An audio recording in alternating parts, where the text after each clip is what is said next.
ಎಲ್ರಿಗೂ ನಮಸ್ಕಾರ. ನಾನು ವಿದ್ಯಾ ಲೋಕದರ್ಶನದಿಂದ. ಬೆಳಗಾವಿ ಟು ಧಾರವಾಡ ರೈಲ್ವೆ ಮಾರ್ಗದಲ್ಲಿ ಪ್ರತಿ ಎಕರೆಗೆ 5 ಕೋಟಿ ಪರಿಹಾರ ನೀಡುವಂತೆ ಬೆಳಗಾವಿ ಜಿಲ್ಲಾಧಿಕಾರಿಗಳ ಕಚೇರಿ ಆವರಣದಲ್ಲಿ ಇಂದು ವಿವಿಧ ರೈತ ಸಂಘಟನೆಗಳು ಪ್ರತಿಭಟಿಸುತ್ತಿದ್ದಾರೆ. ಇವರ ಪ್ರಮುಖವಾದಂತಹ ಬೇಡಿಕೆಗಳು ಏನಿದ್ದಾವೆ ಅಂತ ಅವ್ರನ್ನ ಕೇಳೋಣ ಬನ್ನಿ.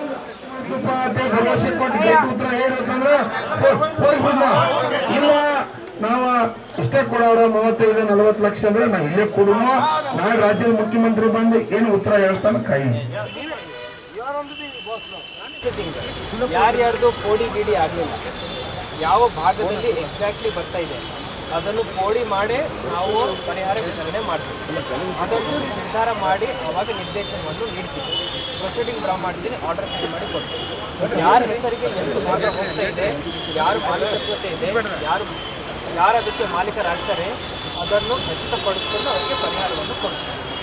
ಎರಡನೇ ಈಗ ಪರಿಹಾರ ಏನು ಫಿಕ್ಸ್ ಆಗಿದೆ, ಒಟ್ಟು ಸೇರಿ ಈ railway line Dharwad to Belagavi ಬರಬೇಕಂದ್ರೆ ಈಗ ಸದ್ಯಕ್ಕೆ ಹೆಂಗಿದೆ ರೈಲ್ವೆ ಲೈನ್, ಧಾರವಾಡಿಂದ ಲೋಂಡಾ ಹೋಗಿ ಬರ್ತಾ ಇದೆ, 3.5 ತಾಸು ತಗೊಳ್ಳುತ್ತೆ ಎಲ್ಲರಿಗೂ. 2 ನಗರದ ಮಧ್ಯ ನೀವು ಟ್ರಾವೆಲ್ ಮಾಡಬೇಕಂದ್ರೆ 3.5 ತಾಸು. ಸ್ಟ್ರೈಟ್ ಲೈನ್ ಮಾಡಲಿಕ್ಕೆ 10 ವರ್ಷದಿಂದ ಪ್ರಯತ್ನ ಆಗ್ತಾ ಇದೆ. ಫಾರ್ ದಿ ಫಸ್ಟ್ ಟೈಮು ನಾವು ಇದನ್ನು ಫಿನಿಷ್ ಮಾಡಿದ್ವಿ. ಅಕ್ವಿಸಿಷನ್ ಟೋಟಲ್ 1,000 ಎಕರೆ ನಾವು ಇದರಲ್ಲಿ ಎಲ್ಲರ ಜೊತೆ ಕೂತ್ಕೊಂಡು ಅವಾಗ ಮಾತುಕತೆ ನಡೆಸಿ ಜಾಯಿಂಟ್ ಮೆಜರ್ಮೆಂಟ್ ಮಾಡಿ ಫಿನಿಷ್ ಮಾಡಿ ಕೊಟ್ಟಿದ್ದೀವಿ. ಈಗ ಪರಿಹಾರ ಕೊಡಬೇಕಂದ್ರೆ ಸರಿಸುಮಾರು 4.5 ಕೋಟಿ 5 ಲಕ್ಷ ಚೇಂಜ್ ಮಾಡಿದ್ರು ಸರ್ ಅವರು. ನಾವು ಹೋರಾಟ ಇದು ಏನು ಈ ಪೇಪರ್ ಯಾರ್ದು ಇದು ರೈಲ್ವೆದವ್ರು ಕೊಟ್ಟಿದ್ದೆ ಸರ್. ಯಾವಾಗ ಕೊಟ್ಟರು? ಈಗ 2023 ಏನು ಡೀಟೇಲ್ ಇಲ್ಲ, ಸೈನ್ ಇಲ್ಲ, ಏನಿಲ್ಲ. ನಿಮ್ಮನ್ನ ಕತ್ತಲಲ್ಲಿ ಇಟ್ಟಿದ್ದಾರೆ. ಯಾರು ಕತ್ಲಲ್ಲಿ ಇಟ್ಟಿದ್ದಾರೆ? ಇವರು ಏನು ಮಾತು ತೋರಿಸ್ತಾ ಇದ್ದಾರೆ? ನಿಮ್ಮ ಒಳ್ಳೆತನಕ್ಕೆ ನೀವು ಕೇಳಿ. ಪ್ರಕಾಶ್, ನಿಮ್ಮ ಒಳ್ಳೆತನಕ್ಕೆ ನೀವು ಕೇಳಿ. ಪ್ರಕಾಶ್ ಮುಂದಿನ ವಾರ ಮೀಟಿಂಗ್ ಮಾಡ್ತೀರಂತ ಹೇಳಿದ್ದೀನಿ.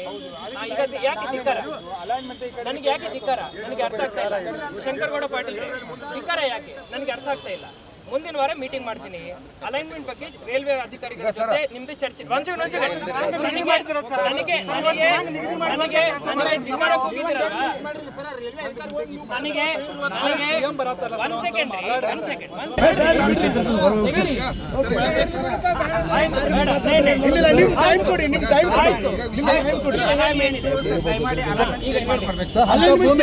ಸಿಗಲ್ಲ ಸರ್ ಎಲ್ಲೂ. ಅದಕ್ಕೆ ಅದೊಂದು ಅಲೈನ್ಮೆಂಟ್ ಚೇಂಜ್ ಮಾಡಿ ಪರಿಹಾರ ಜಾಸ್ತಿ ಕೊಡೋದು ಡಿಪಾರ್ಟ್ಮೆಂಟ್ ಮತ್ತೆ ನಮ್ಮ ಜಿಲ್ಲಾಡಳಿತ ಸರ್. ನೀವು ಮುಂದಿನ ವಾರ ಎಲ್ಲ ಅಧಿಕಾರಿಗಳ ಜೊತೆ ಕೂತ್ಕೊಂಡು ಸಂಬಂಧಪಟ್ಟ ರೈತರು ಯಾರ್ಯಾರಿದ್ದಾರೆ ನಿಮ್ಮ ಮುಖಂಡರ ಜೊತೆ ಬರ್ಬೋದು.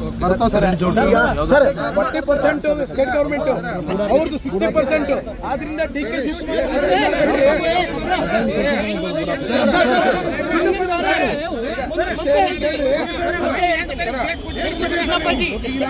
ಮುಂದಿನ ವಾರ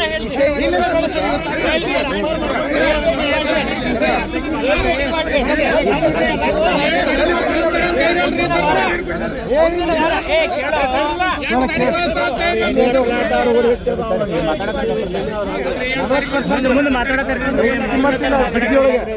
ಜೊತೆ ಬನ್ನಿ.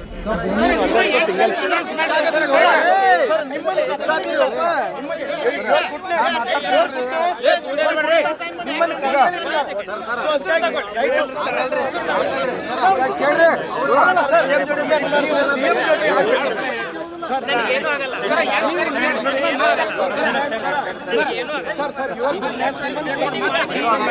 ಬಂಗಾರಕ್ಕಿಂತ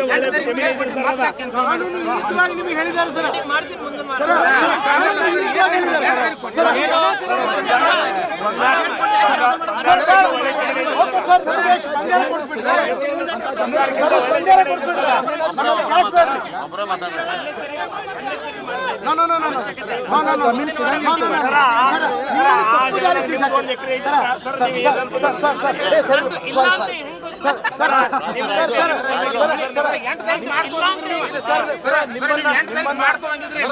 ಮಾಹಿತಿಗಳನ್ನು ಕೊಟ್ಟಿಲ್ಲ ಸರ್.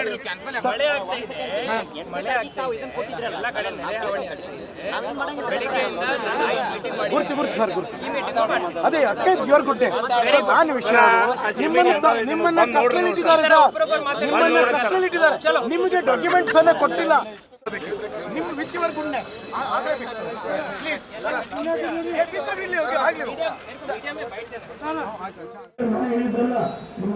ಈಗ ರೈತರ ಮೇಲೆ ಅಭಿವೃದ್ಧಿಯ ಹೆಸರಿನಲ್ಲಿ ನಡೀತಿರುವಂಥ ಅನ್ಯಾಯ ಮತ್ತು ರೈತರಿಗೆ ಕಾನೂನು ಅಡಿಯಲ್ಲಿ ಮಾಡ್ತಿರುವಂಥ ಮೋಸ. ಈಗ ಧಾರವಾಡದಿಂದ ಬೆಳಗಾವಿಗೆ ಏನು ರೈಲ್ವೆ ಏನು ಹಳಿಯನ್ನು ಹಾಕ್ತಾ ಇದ್ದೇವೆ ಅದು ನಮ್ಮ ಆಗ್ರಹ ಇತ್ತು, ಕೊಲ್ಲಾಪುರ ತನಕ ಆಗಬೇಕು ಅಂತ. ಬಟ್ ಅದು ರೈಲ್ವೆ ತಾಂತ್ರಿಕ ಸಮಿತಿ ಕೊಟ್ಟಂಥ ವರದಿ ಪ್ರಕಾರ ಅಲ್ವೇ ಅಲ್ಲ. ಅದು ಆದರೂ ರಾಜಕೀಯ ಒತ್ತಡದಿಂದ ಇವತ್ತು ಏನು ದೇಸೂರಿಂದ ಮಾಡ್ತಿರುವಂಥ ಹಳಿಯನ್ನು ಬದಲಾವಣೆ ಮಾಡಬೇಕು ಅಂತ ನಾವು ಹಲವಾರು ಬಾರಿ ವಿನಂತಿ ಮಾಡಿಕೊಂಡಿದ್ದೆವು. ಅದು ಅವೈಜ್ಞಾನಿಕ ಹೌದು, ಕಾನೂನಾತ್ಮಕ ಅಲ್ವೇ ಅಲ್ಲ. ಆದಾಗ್ಯೂ ರಾಜಕೀಯ ಮುಖಂಡರ ಆಗ್ರಹಕ್ಕೆ ರೈತರ ಮೇಲೆ ಅನ್ಯಾಯ ಮಾಡ್ತಿರುವಂಥದ್ದು. ನಾನಿವತ್ತಿಗೆ ಕೇಳ್ತಾ ಇದ್ದೇನೆ, ನಾವು ಜನಪ್ರತಿನಿಧಿನ ಆರಿಸಿ ಕಳಿಸಿರುವಂಥದ್ದೇ ರೈತರಿಗೆ ಅನುಕೂಲ ಆಗಲಿ ಅನ್ನುವಂಥ ವಿಚಾರದಲ್ಲಿ, ರೈತರ ತೊಂದರೆಗಳನ್ನು ಅನುಕೂಲ ಆಗಲಿ ಅಂತೇಳಿ.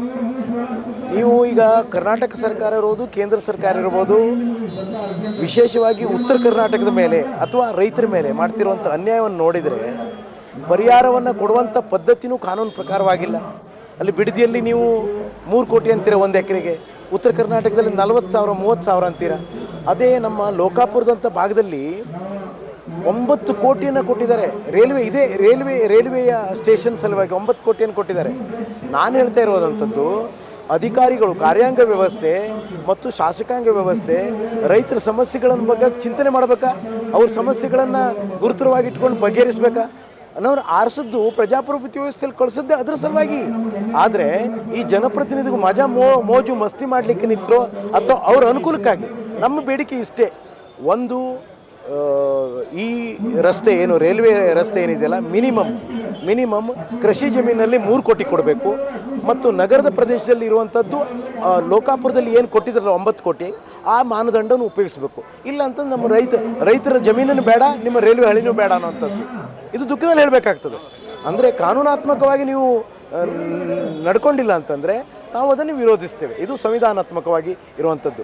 ಇಲ್ಲಿ ನಾಳೆ DK ಶಿವಕುಮಾರ್ ಅವರು ಬರ್ತಾ ಇದ್ದಾರೆ. ಅದನ್ನು ಮನಗಂಡು ಮಾನ್ಯ ಜಿಲ್ಲಾಧಿಕಾರಿ ಅದನ್ನು ವ್ಯವಸ್ಥೆ ಮಾಡಬೇಕು. ಯಾಕಂತಂದರೆ ಕೇಂದ್ರದವರು 60, ಇವ್ರದ್ದು 40% ಇರುವಂಥದ್ದು ಆಗಿರೋದ್ರಿಂದ ಆ ಒಂದು ಚಿಂತನೆ ಮಾಡಿ ರೈತರಿಗೆ ನ್ಯಾಯ ಕೊಡಿಸೋಂಥ ಕೆಲಸ ಆಗಲೇಬೇಕು. ಯಾಕೆ ಮಾಡೋದಿಲ್ಲ ಇವರು? ಈ ಜನಪ್ರತಿನಿಧಿಗೆ ಯಾಕೆ ಬಾಯಲ್ಲಿ ಕೈ ಇಟ್ಕೊಂಡು ಕೂತ್ಕೊಂಡಿದ್ದಾರೆ?